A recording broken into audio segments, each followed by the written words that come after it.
அனைவருக்கும் வணக்கம். இன்னைக்கு இந்த வீடியோல நம்ம பார்க்க போறது கோடை காலம் தொடங்கி விட்டதால் பல்வேறு சுற்றுலா தலங்களுக்கு சுற்றுலா செல்லும் பயணிகளின் எண்ணிக்கை அதிகரித்து வருகிறது. அவ்வாறு சுற்றுலா செல்லும் பயணிகள் தாங்கள் செல்லும் இடத்திற்கு சிரமம் இல்லாமல் சென்று வருவதற்காக டிக்கெட் முன்பதிவு செய்ய வேண்டும். அந்த வகையில் சென்னையில் அமைந்துள்ள செம்மொழி பூங்காவிற்கு சுற்றுலா செல்வதற்காக சுற்றுலா பயணிகள் எவ்வாறு இணையதளம் வழியாக டிக்கெட் முன்பதிவு செய்ய வேண்டும் என்பதை பற்றி தான் இந்த வீடியோல நம்ம தெளிவா பார்க்க போறோம். இந்த வீடியோவை முழுசா பாருங்க. இந்த வீடியோவை நிறைய பேருக்கு ஷேர் பண்ணுங்க. மனித சேவை சேனல் சப்ஸ்கிரைப் பண்ணாதவங்க சப்ஸ்கிரைப் பண்ணி பெல் ஐகானை பிரஸ் பண்ணுங்க. சென்னையின் புகழ்பெற்ற பெருநகரத்தில் அமைந்துள்ள செம்மொழி பூங்கா தமிழ்நாட்டின் தோட்டக்கலை மற்றும் வேளாண்மை பொறியியல் துறையின் ஒத்துழைப்பால் நிறுவப்பட்ட ஒரு பசுமையான தாவரவியல் பூங்கா ஆகும். 2010ஆம் ஆண்டு உருவாக்கப்பட்ட இந்த அற்புதமான தோட்டம் சென்னையின் முதல் தாவரவியல் பூங்கா ஆகும். சுமார் 20 ஏக்கர் பரப்பளவை கொண்ட இந்த தோட்டம் கதீட்ரல் சாலையில் அமைந்துள்ளது. இந்த தோட்டம் மித வெப்ப மற்றும் வெப்பமண்டல தாவரங்கள் மற்றும் தனித்துவமான தாவர இனங்களுக்கு தாயகமாகும். இது பல்வேறு வகையான போன்சாய் இனங்கள், புதர்கள், மருத்துவ மூலிகைகள் மற்றும் நறுமண தண்டுகள் உள்ளிட்ட பூர்வீக மற்றும் வெளிநாட்டு தாவரங்கள் நிரம்பியுள்ளது. இந்த பூங்காவிற்கு சுற்றுலா பயணிகள் சுற்றுலா செல்வதற்கு டிக்கெட் முன்பதிவு செய்ய வேண்டும். அதற்கு டிக்கெட் முன்பதிவு செய்வதற்காக இந்த வெப்சைட் ஓபன் பண்ணிக்கோங்க. www.tnhorticulture.in. இந்த வெப்சைட்டோட லிங்க் நான் டிஸ்கிரிப்ஷன்ல கொடுக்கிறேன். இந்த இணையதளத்தில் தான் செம்மொழி பூங்காவிற்கு செல்வதற்கான டிக்கெட் இணையதளம் வழியாக முன்பதிவு செய்ய வேண்டும். வேளாண்மை உழவர் நலத்துறையின் கீழ் வரக்கூடிய இந்த வெப்சைட்ல நுழைவுச்சீட்டு பதிவு கொடுத்திருக்காங்க. நுழைவுச்சீட்டை பதிவிறக்கம் செய்வேன். ஆல்ரெடி நீங்க நுழைவுச்சீட்டு பதிவு செய்தீங்கன்னா இந்த நுழைவுச்சீட்டை பதிவிறக்கம் செய்யவும் இந்த ஆப்ஷன்ல நீங்க கிளிக் பண்ணி உங்க நுழைவுச்சீட்டை பதிவிறக்கம் செய்து கொள்ளலாம். புதிதாக நுழைவுச்சீட்டு முன்பதிவு செய்வதற்கு நுழைவுச்சீட்டு பதிவு புக் டிக்கெட்ஸ் அப்படி கொடுத்திருக்காங்க. இந்த டேப்ல கிளிக் பண்ணிக்கோங்க. உடனே இந்த மாதிரி அட்டென்ஷன் டு விசிட்டர்ஸ், அதாவது பார்வையாளர்கள் கவனத்திற்கு அப்படின்னு சொல்லிட்டு ஒரு நோட்ஸ் கொடுத்திருக்காங்க. நுழைவு நேரத்தில் இருந்து 2 மணி நேரம் மட்டுமே டிக்கெட் செல்லுபடியாகும். பூக்களை பறிக்காதீர்கள். மீறினால் ரூபாய் 1000 அபராதம் விதிக்கப்படும். இந்த நுழைவுச்சீட்டினை திரும்ப பெறுதல், பரிமாற்றங்கள், மாறுதல்கள் அல்லது மறு விற்பனைகள் எதுவும் அனுமதிக்கப்படாது. பார்வையாளர்கள் செடிகளை தொடவும் மலர்களை பறிக்கவும் அனுமதி கிடையாது. எச்சில் துப்புதல், பூக்களை பறித்தல் மற்றும் புற விதிமீறல்களுக்கு கடுமையான அபராதம் விதிக்கப்படும். நிர்வாகத்தால் வழங்கப்படும் வழிமுறைகளை பார்வையாளர்கள் கண்டிப்பாக பின்பற்ற வேண்டும். பூங்காவை சுத்தமாக வைத்திருக்க பார்வையாளர்கள் நிர்வாகத்துடன் ஒத்துழைக்க வேண்டும். உங்கள் உடைமைகளின் பாதுகாப்பிற்கு நிர்வாகம் பொறுப்பல்ல. செல்ல பிராணிகளுக்கு அனுமதி கிடையாது. இந்த மாதிரி கொஞ்சம் நோட்ஸ் கொடுத்திருக்காங்க. இவை அனைத்தையும் நான் ஒப்புக்கொள்கிறேன். இந்த அக்ரி டேப்லெட் டிக் பண்ணிக்கோங்க. உடனே இந்த மாதிரி நுழைவுச்சீட்டு அப்படிங்கிற ஆப்ஷன் வரும். இதுல நீங்க கிளிக் பண்ணி உங்க நுழைவுச்சீட்டை முன்பதிவு செய்து கொள்ளலாம். நுழைவுச்சீட்டு அதாவது என்ட்ரி டிக்கெட், பார்வையிடும் நாள் விசிட்டிங் டேட் கொடுத்திருக்காங்க. என்று நீங்கள் செல்ல விரும்புகிறீர்களோ அன்றைய தினத்தில் உள்ள டிக்கெட்டை மட்டும்தான் நீங்கள் முன்பதிவு செய்ய வேண்டும். காலை 8 மணி முதல் இந்த இணையதள டிக்கெட் முன்பதிவு தொடங்கும். டிக்கெட் முன்பதிவு செய்வதற்காக பஸ்ல பெரியவர்கள், சிறார்கள், மழலையர்கள் அந்த மாதிரி கொடுத்திருக்காங்க. உங்க கூட எவ்வளவு நபர்கள் வருகிறார்களோ அதை ஆட் பண்ணிக்கோங்க. இங்க சேர்க்க ஆட் ஆன் இருக்கு.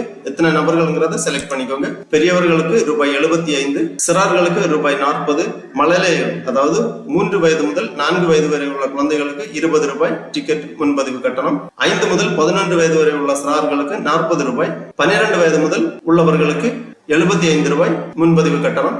எவ்வளவு நபர்கள் அப்படிங்கறத சேர்த்து அப்புறம் அடுத்ததாக கேமரா, ஸ்டில் கேமரா உள்ள எடுத்து செல்லணும்னா 50 ரூபாய், வீடியோ கேமரா எடுத்து செல்ல வேண்டும் என்றால் ரூபாய் 100. உங்களுக்கு கேமரா இருந்துச்சுன்னா இந்த ஆப்ஷன்லயும் டிக் பண்ணிக்கோங்க. அதன் பிறகு கீழே மொத்த அமௌண்ட் கொடுத்திருப்பாங்க. நீங்க எத்தனை நபர்கள் செலக்ட் பண்ணிருக்கீங்களோ அதற்கான அமௌண்ட் கீழே கொடுத்திருப்பாங்க. நெக்ஸ்ட் பண்ணிக்கோங்க. அடுத்ததாக நுழைவுச்சீட்டு டைம் செலக்ட் பண்ணிக்கோங்க. உங்க பார்வையிடும் நேரம் 11 முதல் 12 மணி வரை, 12 முதல் 1 மணி வரை, 1 மணி முதல் 2 மணி வரை, அந்த மாதிரி டைம் ஸ்லாட் கொடுத்திருக்காங்க. மாலை 5 மணி வரைக்கும் டைம் ஸ்லாட் இருக்கு. உங்களுக்கு விருப்பமான டைம் ஸ்லாட்டை நீங்க செலக்ட் பண்ணிக்கோங்க. அதன் பிறகு கீழே இந்த வியூ கார்ட் கொடுத்திருக்காங்க. இந்த ஆப்ஷன்ல கிளிக் பண்ணிக்கோங்க. பிறகு இந்த செக் அவுட் ஆப்ஷனை கிளிக் பண்ணி பார்வையாளர் பெயர், கைபேசி எண் என்டர் பண்ணிக்கோங்க. அதன் பிறகு கடவுச்சொல்லை உருவாக்க, அதாவது ஜெனரேட் ஓடிபி, இந்த டேப்பை கிளிக் பண்ணீங்கன்னா அவங்க ரெஜிஸ்டர்டு மொபைல் நம்பருக்கு ஓடிபி சென்ட் பண்ணுவாங்க. மொபைலுக்கு வந்திருக்கக்கூடிய ஓடிபியை இங்க என்டர் பண்ணி சப்மிட் பண்ணிக்கோங்க. அதன் பிறகு மொத்த தொகை கொடுத்திருக்காங்க.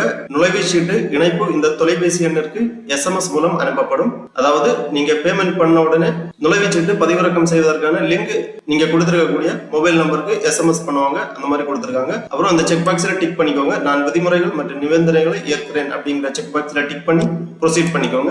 அடுத்ததாக உங்களது டிக்கெட் முன்பதிவு கட்டணத்தை நீங்கள் செலுத்த வேண்டும். கட்டணம் செலுத்துவதற்காக பேமெண்ட் ஆப்ஷன் கொடுத்திருக்காங்க. QR கோடு ஸ்கேன் பண்ணி பே பண்ணலாம். அப்புறம் HDFC நெட் பேங்கிங் இருக்கு. Pay via credit card, debit card option இருக்கு. அப்புறம் யூபிஐ ஆப்ஷன், இன்டர்நெட் பேங்கிங், எந்த வழியா வேணும்னாலும் உங்க பேமெண்ட்டை நீங்க பே பண்ணிக்கலாம். பேமெண்ட் பண்ணி முடிச்சு கண்டினியூ பண்ணிக்கோங்க. ஒரு வாட்டி பேமெண்ட் சக்சஸ்ஃபுல்லா பண்ணி முடிச்ச உடனே ஆட்டோமேட்டிக்காவே உங்க டிக்கெட் முன்பதிவு செய்யப்படும், உங்களுக்கான டிக்கெட் ஜெனரேட் ஆகும். இதுதான் அந்த டிக்கெட். இ டிக்கெட் கொடுத்திருக்காங்க. இதுல QR கோடு கொடுக்கப்பட்டுள்ளது. Visitor name, phone number, visiting date, booked date, time slot விவரங்கள் எல்லாமே கொடுக்கப்பட்டுள்ளது. கீழே வந்தீங்கன்னா டேர்ம்ஸ் அண்ட் கண்டிஷன் கொடுத்திருக்காங்க. ஏற்கனவே நம்ம ரீட் பண்ணாதான் அந்த டேர்ம்ஸ் அண்ட் கண்டிஷன் இருக்கு. ரீட் பண்ணி புரிந்து கொள்ளுங்கள். நுழைவு நேரத்தில் இருந்து 2 மணி நேரம் மட்டுமே டிக்கெட் செல்லுபடியாகும். பூக்களை பறிக்காதீர்கள், மீறினால் ₹1000 அபராதம் விதிக்கப்படும். இந்த மாதிரி டேர்ம்ஸ் அண்ட் கண்டிஷன் எல்லாமே கொடுத்திருக்காங்க. எல்லாமே தெளிவா ரீட் பண்ணிக்கோங்க. நிர்வாகத்திற்கு ஒத்துழைக்க வேண்டும் சுற்றுலா பயணிகள், இல்லை என்றால் அபராதம் விதிப்பதற்கான வாய்ப்புகள் உண்டு.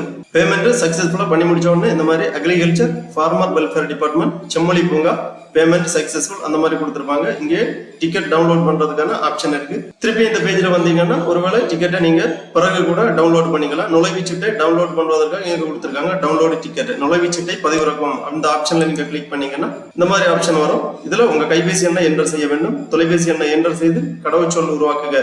ஓடிபி ஜெனரேட் கொடுத்தீங்கன்னா உங்க மொபைல் நம்பருக்கு ஓடிபி சென்ட் பண்ணுவாங்க. அந்த ஓடிபி என்டர் பண்ணி சப்மிட் பண்ணீங்கன்னா திருப்பியும் உங்க டிக்கெட் ஓபன் ஆகும். அதை நீங்க நகல் எடுத்துக் கொள்ளலாம். நகல் எடுத்து சுற்றுலா செல்லும் போது நுழைவு வாயிலில் அதிகாரிகளிடம் சமர்ப்பிக்க வேண்டும். அவ்வாறு நுழைவுச்சீட்டுடன் சென்றால் மட்டுமே உங்களுக்கு செம்மொழி பூங்காவிற்கு அனுமதி கிடைக்கும். அது மட்டுமல்லாமல் உங்களது தொலைபேசி எண்ணிற்கு SMS வழியாகவும் இந்த டிக்கெட் பதிவிறக்கம் செய்வதற்கான லிங்க் சென்ட் பண்ணியிருப்பாங்க. அந்த லிங்க்ல நீங்க கிளிக் பண்ணி டைரக்டாவே உங்க மொபைல்ல கூட செம்மொழி பூங்காவிற்கான டிக்கெட்டை பதிவிறக்கம் செய்து கொள்ளலாம். ஆகவே சென்னையில் உள்ள செம்மொழி பூங்காவிற்கு சுற்றுலா செல்ல விருப்பம் உள்ளவர்கள் இவ்வாறு இணையதள வழியாக டிக்கெட் முன்பதிவு செய்து கொண்டு நுழைவுச்சீட்டுடன் செல்லுமாறு கேட்டுக்கொள்ளப்படுகிறார்கள். ஓகே நண்பர்களே, இந்த வீடியோ உங்களுக்கு உபயோகமா இருந்துச்சுன்னா லைக் பண்ணுங்க, ஷேர் பண்ணுங்க. மனித சேவை சேனல் சப்ஸ்கிரைப் பண்ணாதவங்க சப்ஸ்கிரைப் பண்ணி பெல் ஐகானை பிரஸ் பண்ணுங்க. அனைவருக்கும் நன்றி, வணக்கம்.